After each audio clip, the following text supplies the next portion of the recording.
Hello, I'm Jesse, and this is what I look like, rendered as a Game Boy tile. A single 8x8 tile with 4 colors. Doesn't give you much detail though. So, let's learn how the Game Boy makes graphics out of a bunch of tiles. To make things simple, let's think of the screen as a grid of squares. That's 20 squares wide and 18 squares tall. That's 360 squares in total. This isn't a grid of tiles though. Instead, it's a grid of values between 0 and 255. This is called a tile map. Those values between 0 and 255 match one of 256 tiles that live in a special part of the Game Boy's video memory.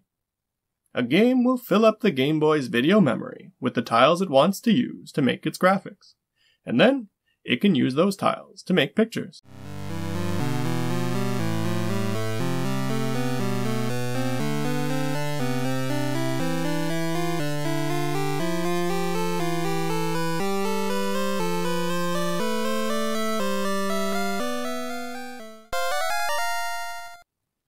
So, let's make some graphics.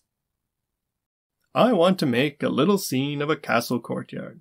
You may have noticed that we'd need 360 tiles to cover the entire screen, but we only have 256 to work with.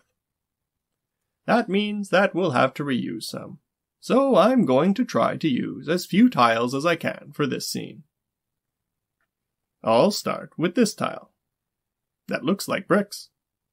I made it so that if you repeat it, it makes a nice pattern with no clear start and end.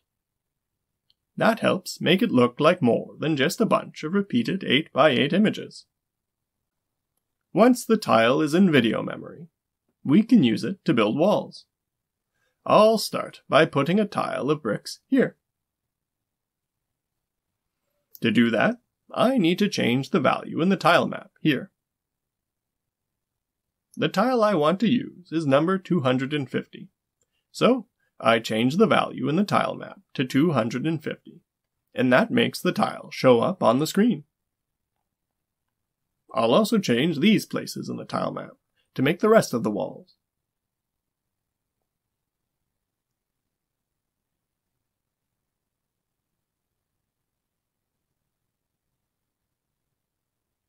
I'll use this tile for the floor, because it looks fancy.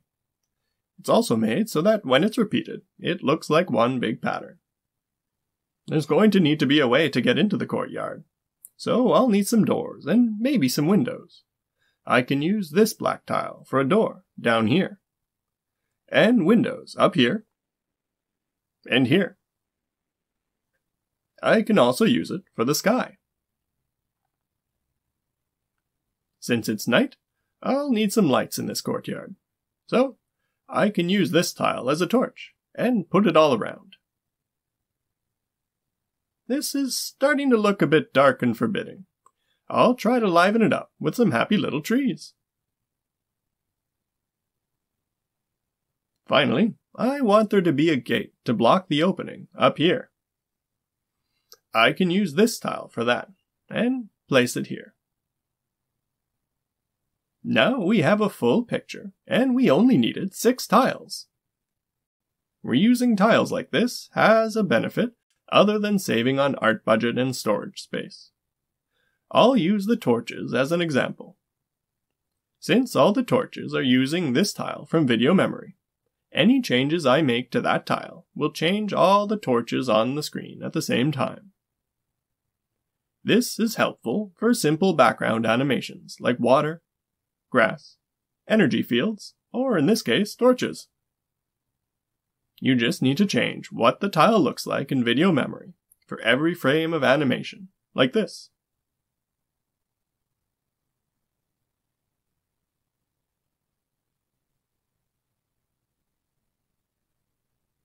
Another way to change what's being displayed is to change the tile map.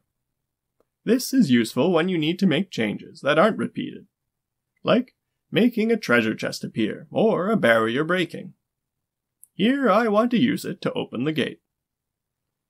The simplest way to make the gate look like it's opening is to replace each row of tiles from the gate with tiles of whatever's behind it. You can even pair it with a simple sound effect to sell it better.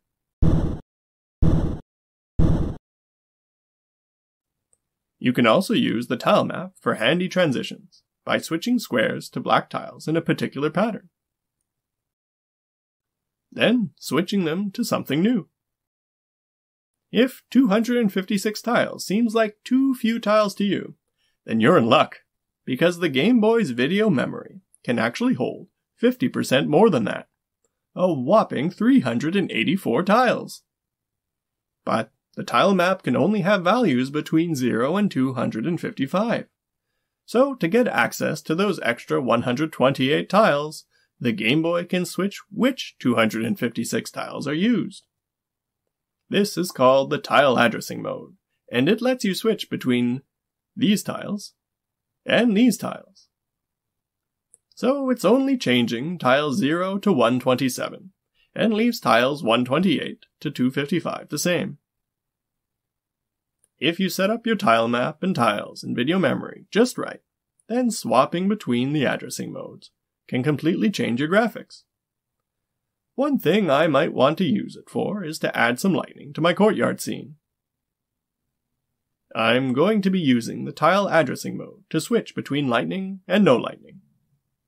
Any tiles I want to stay the same will be in the 128 to 255 range, because those don't change when the addressing mode changes. Conveniently, that's already where I put the 6 tiles I used for the scene. I'll need some new sky tiles for when there's lightning.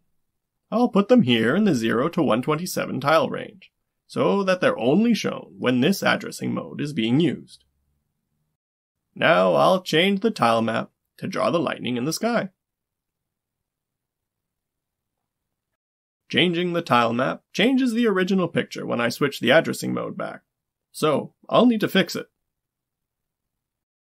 I need to make this part of the picture black again. I can't change the tile map to reuse the same black tile, because I need the tile map to stay the same to show the lightning when I switch addressing modes. The tile map's values pick out these tiles in the tile memory to get lightning. When the addressing mode switches, it's these tiles.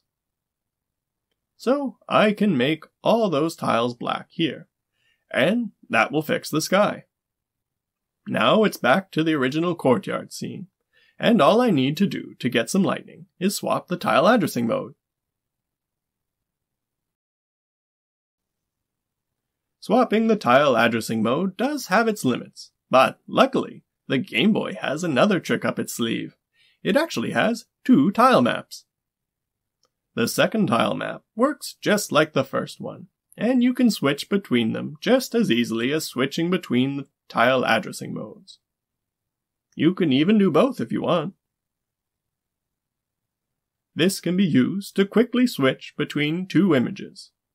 Like, maybe you want to have a menacing villain appear briefly to taunt the player.